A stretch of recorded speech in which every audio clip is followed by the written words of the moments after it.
Oh iya, harus didampingi. Soalnya kalau seandainya kita sebagai orang tua tidak mendampingi anak, takutnya anak kesulitan gitu. Jadi ya sebagai orang tua kita harus mendampingi anak. Ya, kadang-kadang mendampingi, kadang-kadang tidak.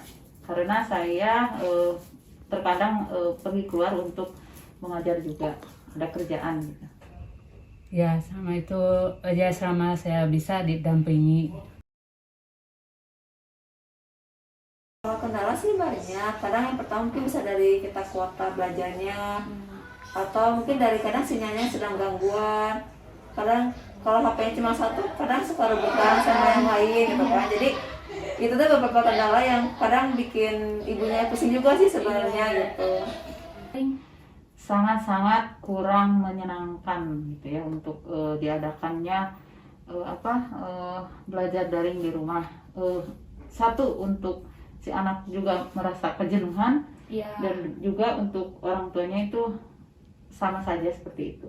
Kendalanya ya paling malah tambah ini tambah kerjaan di rumah juga, terus itu tambah pengeluaran kuota juga sama gitu ya. Intinya mah kalau belajar di rumah itu lebih ribet kata saya mah gitu. Kalau peran sebagai orang tua mendampingi anak, soalnya kadang anak itu kalau belajar secara daring mungkin ada yang nggak ngerti gitu ya. Jadi kita sebagai orang tua ikut membaca apa yang guru sampaikan materinya. Kalau misalnya kita bisa, kita menerangkan kembali kepada anak gitu. Soalnya anak itu kadang lebih cepat diterangi daripada membaca gitu. Mungkin salah satunya itu harus ada banyak dipersediakan dengan yang namanya kuota. Itu harus selalu sedia yang namanya kuota di situ. Yang keduanya mungkin harus mendampingi bagaimana ketika anak lagi belajar itu. Paling tidak sepenuhnya saya harus mendampingi seperti itu. Ya bantu aja anak kalau ada yang nggak tahu kayak gitu, dikasih tahu. Terus kalau ya cari materi, bantu materi-materi yang dibutuhkan kayak gitu aja sih. Iya ya Bu ya.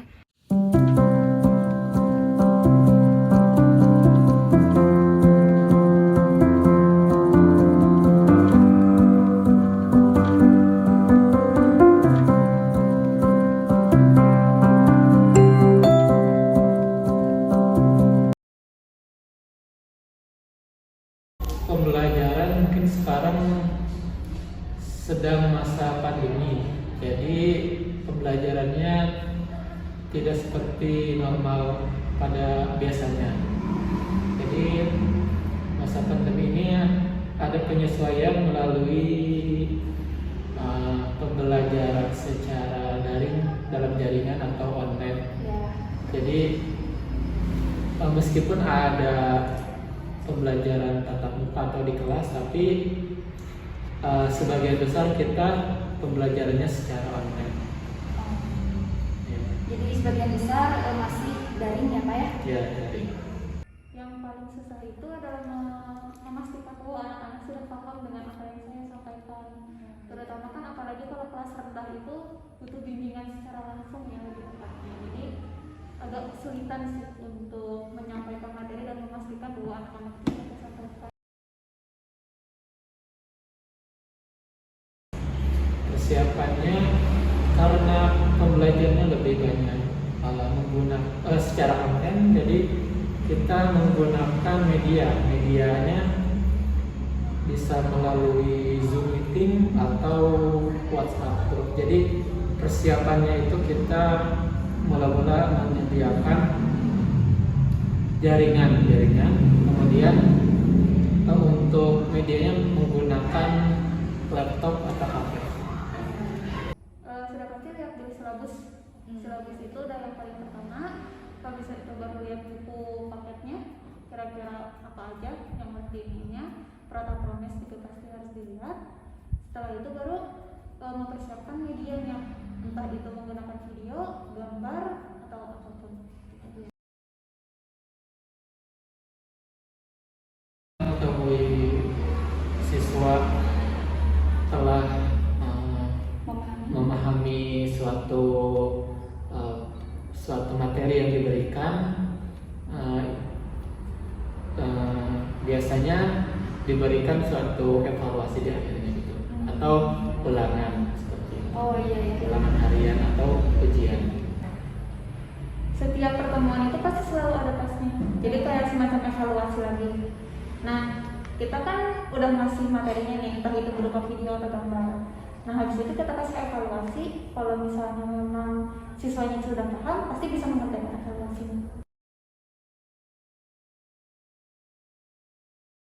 Untuk aplikasi pembelajaran secara online biasanya menggunakan Zoom Meeting, kemudian Google Classroom, dan untuk berinteraksi atau berkomunikasinya melalui WhatsApp group. Ya. Jadi yang biasa itu Zoom, tadi sama Google Classroom sama WhatsApp ya. Untuk aplikasi berhubung SD itu dipegangnya pasti sama orang tua kan, pasti melalui WhatsApp sih.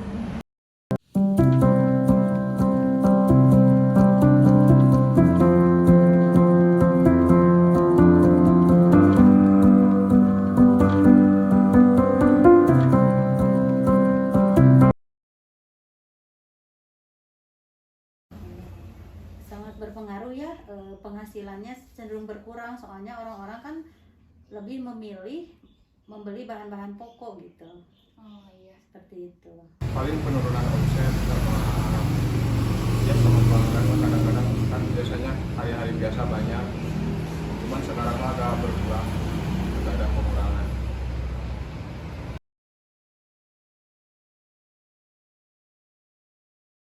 Alhamdulillah kan sudah berjalan 6 tahun ya. Jadi tipsnya mah tetap mempertahankan kualitas gitu. Jadi bahan-bahannya yang terbaik, tidak mengurangi resep juga. Jadi tetap gitu. Ya walaupun misalnya untungnya sedikit, tapi manjang kalau bahasa Sundanya ya. Iya. Gitu. Jadi Tetap yang nomor bertahan. satu itu kualitas ya Bu ya. Kualitas tetap dijaga. Gitu. Paling pesan secara online, terus kita paling tambah-tambahin promo di sini. Paling di WhatsApp aja. Paling online